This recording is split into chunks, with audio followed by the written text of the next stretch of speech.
खुलुमबाय दिनै 13 जानुवारि 2023 सुनिबार मणिपुराव जानाय हारियारि दाङाबाजिया दासिमबो जोबाखै। बे हारियारि दाङाबाजि जानायाव गोबां सुबुङा जिउ गोमाबाय, गोबां सुबुङा न' बां सावजाबाय, न' सिफायजाबाय, खारनांगौ जाबाय, गुबुन गुबुन जायगाफ्राव थाहैनांगौ जाबाय। नाथाय दासिमबो बेनि सायाव मिरु सोरखारा गोख्रों थांखिखौ लानाय जायाखै। मणिपुरनि हारियारि दाङाबाजियाव आरोबाव 3 सुबुङा जिउ गोमादों। मणिपुरनि सरासनपुराव 3 सुबुंखौ उदखारि आफादनि सन्देह खालामजानाय माखासे सुबुङा गुलि गावनानै बुथारदों। जेब्ला बिफा फिसाज्ला आरो गुबुन सासे सुबुङा हाजो ओनसोलाव बन लायनो थांदोंमोन अब्लानो बे जाथाया जादोंमोन। थैनायफोरनि मुङा जाबाय अयनाम रमेन मेथे 45 बोसोर बैसोनि, तावदाम आइबसा मेथे 53 बोसोर बैसोनि आरो आनन्द मेथे 27 बोसोर बैसोनि। गुवाहाटी नोगोरमानि लाचित घाटआव 2 गथ' गोरलैखौ बुथारनानै गारना दोननाय थासारियाव बोखांनो हादों। नाथाय 2 गथ'खौ सोर बुथारखो, मानि थाखाय बुथारखो, बिनि गुबै जाहोनखौ दासिमबो गुमुर मोनथ'नाय जायाखै। दा बे जाथायनि सायाव इनभेस्टिगेसन खालामनाया सोलिगासिनो दङ। नगाव जिल्लानि सिङाव थानाय कालियाबराव गंसे गारिया राजा लामाजों थांबाय थानाय समाव कन्ट्रल गोमादों आरो कन्ट्रल गोमानानै जाब्रबथाय जानानै गोथौ हाखराव गोलैनानै 3 सुबुङा जिउ गोमादों। थैनायफोरनि मुङा जाबाय अर्जुन ट'टी, अमृत बिश्वास आरो राहुल बिश्वास। गुवाहाटी नोगोरमायाव थानाय एक्स-एनडिपि बिथांमोननि बाख्नायजाथाव हाबाफारि। गुवाहाटी नोगोरमायाव थानाय एक्स-एनडिपि बिथांमोना बैसागो, मागो, क्रिसमास आरो बायदि बायदि फोरबोफोराव एक्स-एनडिपिफोरनि थाखाय जोबथेसालियाव जोबजानाय एक्स-एनडिपिफोरनि थाखाय बायदि बायदि जाग्रा मुवा बेसाद आरो गाननाय जोमनाय हैनाया गोदान बाथ्रा नङा। बेबायदिनो मागो दमासिनि मुङाव गुवाहाटी एक्स-एनडिपिआ रन्जन दैमारि बिथांनो माखासे जाग्रा मुवा बेसाद आरो गाननाय जोमनाय हैदों।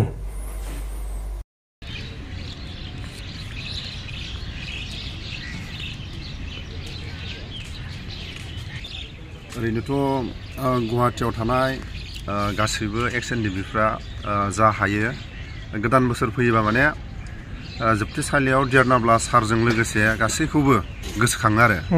दा मोनफ्रोमबो बर'नि बैसागु, दमासि, अबा क्रिसमास, जानुवारि फैयोबा बेनि थाखायनो मा लाखो सारनि थाखाय नैबे सारनाव फंनैसो सोंबा मोजांसिन जागोन आरो।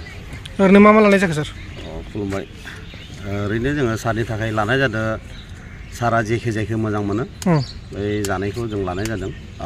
मानो होनबा जोङो सिगांनिफ्रायनो जाबोखानाय लावदुम फिथा होनना बुङो आरो एनथाब, लोगोसे लारु आरो नारेंखलनिबो लारु, बेफोरखौ बायदि बायदि जों लानाय जादों आरो। नोंथांमोना बे बिटिसि गभर्नमेन्टनिफ्राय बेहाय माबा मोनसे खाबु मोनदों नामा बेबायदि सारखौ नायनो थांनायाव? बेबायदि जेबो खाबु मोनाखै। मा जोबथेसालियाव नायनो थांनायाव जेबो खायाखै। जोंनो गावबा गाव सेंग्राफोरनिफ्रायनो जों मोनसे मोजां सावरायनानै बे मोनसे डिसिसनखौ लानाय जायो आरो बेबायदि। ओरैनोथ' जेबो सोरखारनिफ्राय मोना आरोना? जेबो मोना, जेबो मोनखाया। माने गोबांफोरा सानो जेनेबा नोंथांमोनखौ बेबायदि मदद होबाय थानायखौ सोरबा सोरखारनिफ्राय मोननानै हैदों बायदि सानो। दा बिदि दंना गैया? बेबायदि जोंनियाव खाबु होनाय मानसियानो दासिमबो ओंखाराखै। लुगैयो नामा नोंथांमोना बिदि खाबु जानो? बिदि होफैब्लाथ' मोजांमोन। दा सारनि फारसे बेबायदि सिगां फैनानै जुदि बुंफैनाय मानसि ओंखारनायबाथ' दिनैसिम सारा जोबथेसालियाव थानो दरकारबो गैखायामोन। बिदि ओंखारबोयोब्लाथ' बहुद गोग्गानाय थागोन जोंहा। नाथाय बहुत दुखुनि बाथ्रा बिदि दासिमबो गैया आरो।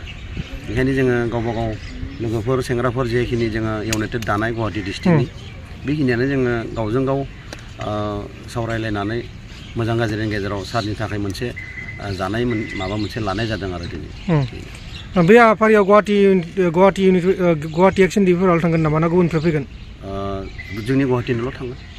गावबा गाव डिस्ट्रिक्टनिफ्राय फैगोन। उनावहा बिथांमोना मोनसे मागो फोरबो हिसाबै फैनानै लोगो हमफैगोन गासैबो। ओंखायनो जोङो गुवाहाटी जानानै जों दिनै ओंखारबाय। जोंनि उनावबो बिथांमोना फैगोन, जों खोनादों फैगोन होननानै। नोंथांमोन दिनैनि खौरांफोरा बेखिनिल'मोन। बेखिनिसिम नायनायनि थाखाय नोंथांमोननिसिम रोजा रोजा साबायखर। गोजोन्थों। एसेनोसै। जय बर' हारिनि।